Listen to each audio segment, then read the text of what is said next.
Halo semua, selamat datang di seri belajar Python menggunakan Google Colaboratory atau populer disebut Google Colab. Ini adalah tutorial seri pertama belajar pemrograman Python. Sangat sesuai bagi teman-teman semuanya yang baru belajar untuk pemrograman Python ini.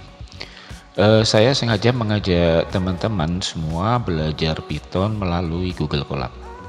Meskipun sebenarnya belajar Python bisa melalui beberapa aplikasi editor seperti Visual Studio Code, PyCharm, ataupun IDE dan interpreter lainnya. Tentunya kita harus menginstal terlebih dahulu di komputer kita.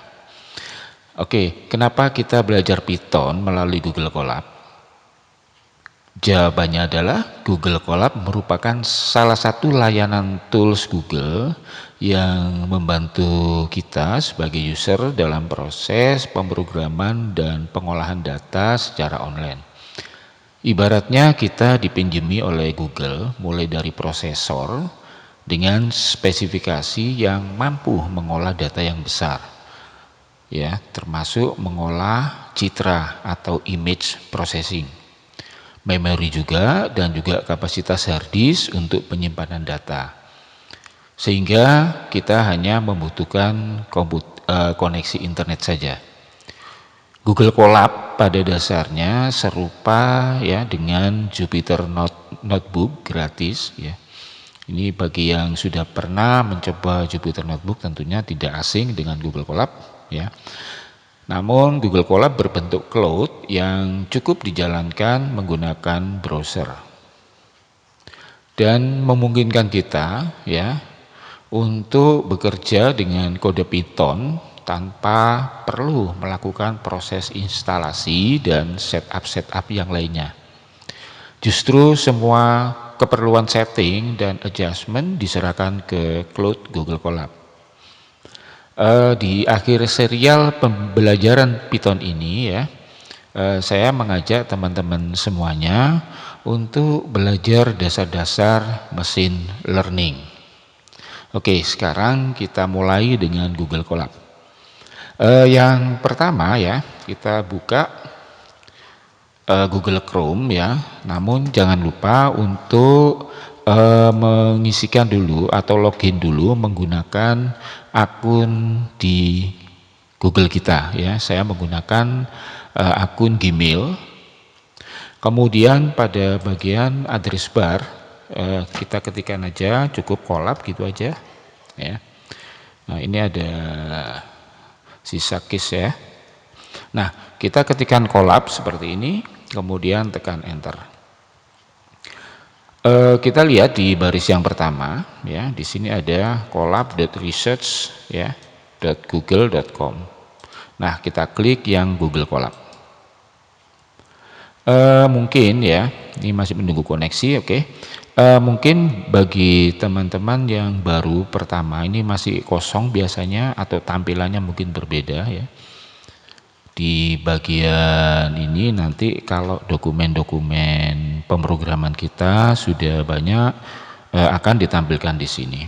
Nah, ini ada satu contoh latihan 1 ya, kemudian welcome to collaboratory. Nah, di welcome collaboratory ini khususnya nanti akan tampil bagi yang baru pertama kali menggunakan Google Colab. Kemudian di bagian-bagian yang atas ya, kita perhatikan di sini ada examples. Kalau teksnya bahasa Indonesia, di sini ada contoh, kemudian dokumen terbaru, kemudian di sini koneksi dengan Google Drive kita, tentunya file-file yang ada di Google Drive. Kemudian bisa kita hubungkan juga ke repo di GitHub. Kemudian di sini untuk upload file. Nah, kita memulai dari awal dulu, nanti sambil berjalan di seri-seri berikutnya kita akan pergunakan untuk mengambil data dari Google Drive maupun GitHub. Oke, langsung kita masuk. Kita bisa klik di sini New Notebook ya. Oke, kita tunggu sebentar. Nah, ini tergantung dari koneksi ya. Oke, kita lihat di sini. Ini adalah bagian utama dari Google Colab. Kita lihat yang di bagian atas. Di sini tertulis untitled 0.ipynb. Untuk ipynb ini adalah extension dari Jupyter Notebook ya. Kemudian di untitled kosong ini bisa kita ganti latihan 1. Umpamanya saya ketikkan latihan 1 dan ipynb kita biarkan saja ya, nggak usah kita ganti karena ini adalah extend dari Jupyter Notebook. Kemudian tekan enter. Nah, di bagian yang bawah ini ada menu file, edit, view, insert ya, runtime, tool dan seterusnya.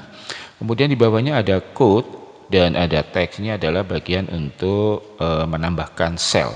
Satu untuk plus code, ini adalah untuk sel coding. Kemudian satunya lagi untuk text cell-nya. Jadi kita bisa meletakkan dokumen, kita menulis dokumen di sini sebagai penjelasan dari coding-codingan kita yang terpisah dari sel code-nya.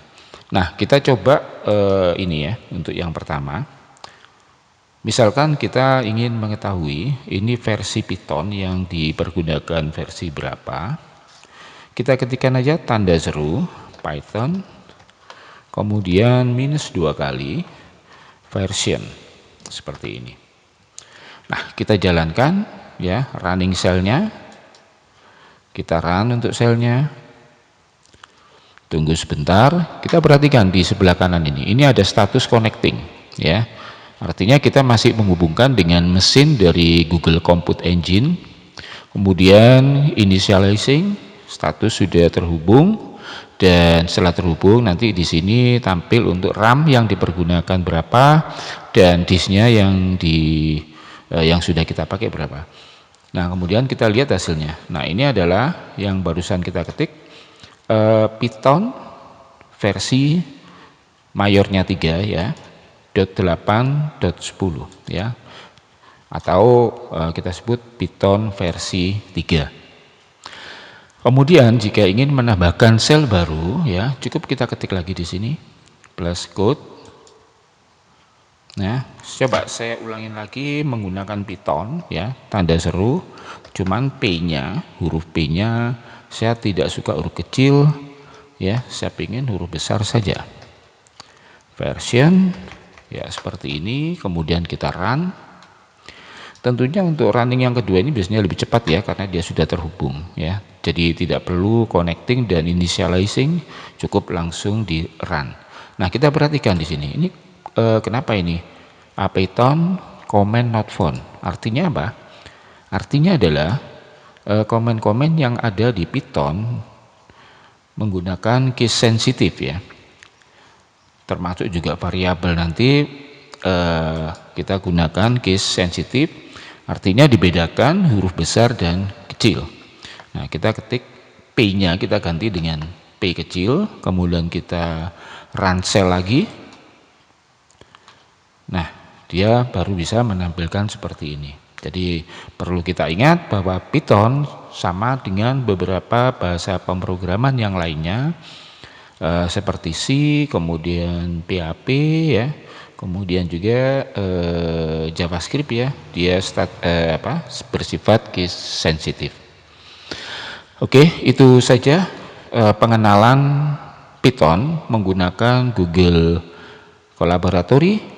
Untuk seri berikutnya kita masuk langsung ke Google Colab dan belajar secara perlahan, bertahap ya.